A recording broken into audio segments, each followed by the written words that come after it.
Hey guys, how's it going? So, Smallgate just announced that we have the Guilty Gear collab coming up on the 10th of next month.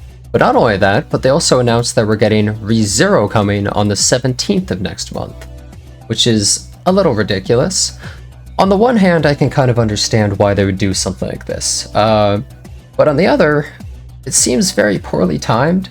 So, realistically, as Smallgate adds more collabs over and over, at some point, they're either going to have to stop running the collab, discontinue them, or they're going to need to do something such as run it like this, just back to back, or maybe on one giant collab banner or something where you choose what characters you want to roll, something along those lines. And I understand that, it makes sense, and you know, the Chinese region just came out and they want to get these units too, so it makes sense to run it. But is this not a little poorly timed with the fact that we just had 2 Summer Limited characters back to back?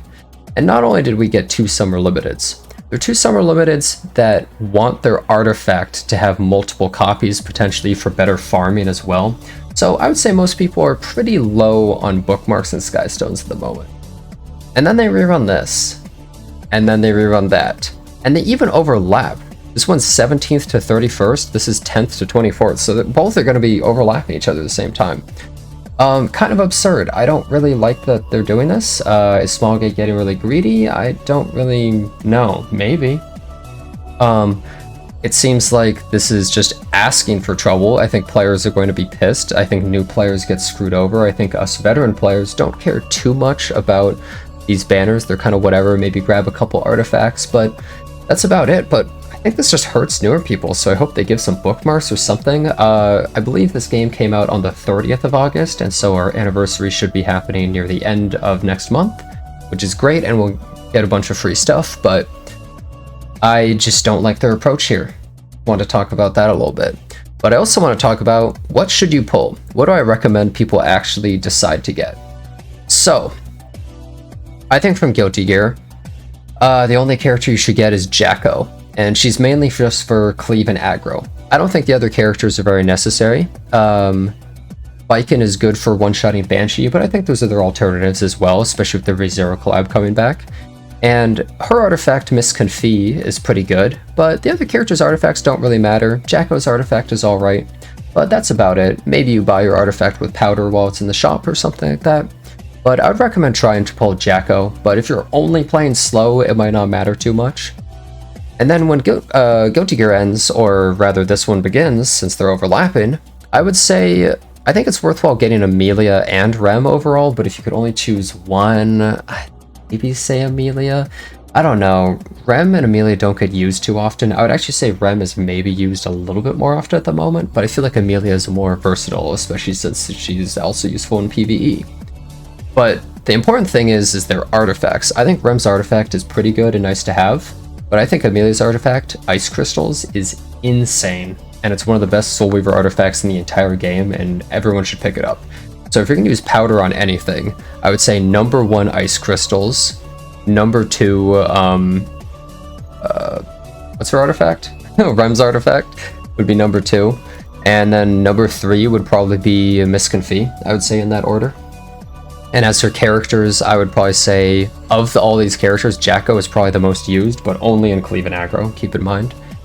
Then I would maybe say Amelia, then Rem, probably something like that in that order. But now this brings us to the next thing. So we have all these collabs. So we have D10 right here, Guilty Gear D17. We have ReZero. Does that mean like D24 or D31 we're going to have Full Metal Alchemist or Espa? Are they going to rerun all those collabs? And then another thing to consider is I would assume maybe around December the art contest winner might be coming out, which is the new Lilius. So because that's what happened last time with Fairy Tale Tenebria, is they had the art contest, then she came out in December.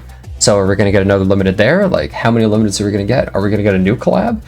I'm a little bit worried about how fast they're actually running things, and it's a little scary. Smallgate's been doing a bunch of stuff recently that I think are kind of putting people on edge, including me, and kind of making a lot of us feel like, well, what the hell are they thinking with the whole how the Luluka and Lethia event was ran and scheduled with its entire like pulling dupes and extra copies, and now you have this, and we had such a giant content drought. It's like, well, why didn't you run some of that stuff before? I guess because the Chinese server wasn't out yet, so they were trying to wait for all of that, and now they're bunching everything together at the end of the year. Generally, the first 6 months of every year for Epic 7, they'll release stuff, but nothing really crazy, and then the second half, they do insane back-to-back limiteds and stuff, so I think that's where we're being hit by. I guess no one's going to be able to pull for any extra copies of Landy for Emerald Landy when that eventually comes around, that's for damn sure. But overall, I think this is kind of a concerning trend, and I really hope Smallgate tones it back or gives some free bookmarks for people. You know how the ESPA event, you got like free ESPA bookmarks to use? If they did something like that for Guilty Gear and ReZero, that would be great. That would really help new people. Without new players, they're essentially the lifeblood of all games. Without them, I mean, the game will never grow, it'll only shrink, right? You need a higher birth rate than death rate. So I really hope that they do something to help these people out, because I think a lot of people are going to be upset. I haven't even looked at some of the Stove comments, but I doubt they're very good. But anyways, that's kind of my take on this whole thing and what characters I recommend pulling. I hope this helped somewhat, and share your concerns in the comments if you have any, because this is a little bit worrying to some of us, I would say. Doesn't affect the veterans as much as the new players, but ideally you want to please both, right? Anyways, that's about it for now, and I hope you enjoyed the video. Don't forget to leave a like or subscribe to the channel, and I hope to see you next time.